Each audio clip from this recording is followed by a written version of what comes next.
Iz kabineta Vito Tita, večnog predsjednika Vitoslavije, stiglo je najnovije obaveštenje.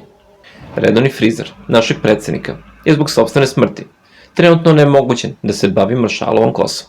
Zato je otvoren konkurs za popunjavanje te pozicije i isti je objavljen u svim glasilima Vitoslovenskog medijskog neba.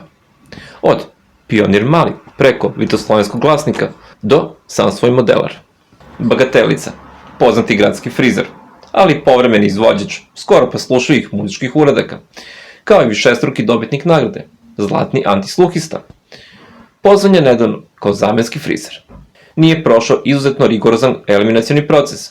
Naime, dok je šišao predsjednika, pjevajući svoj najveći hit Patike moje na glavi mi stoje, kliznula mu je ruka sa mašinicom i umalo vrhovni komandant nije ostao bez virtualnog levog uha.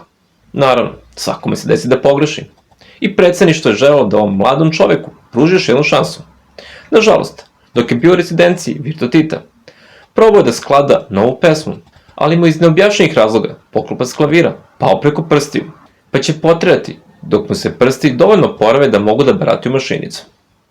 Nažalost, nesreća ne ide nikad sama.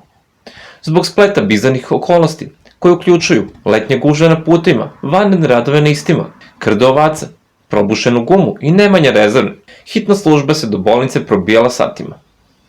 A pošto igrom slučaja, u vozilu nije bilo leko za smirenje, vokalni solista Bagatelica je satima zavijao od bolova, što mu je teško oštetilo glasne žice. I za sada je ostao bez svog lošeg glasa. Sreća u nesreći je da su članovi medicinskog tima iz pomenutog vozila hitne službe imali čepove za uši, koji su ih spasili od tog decibelskog udara. Njihov sluh za sada nije trajno oštećen.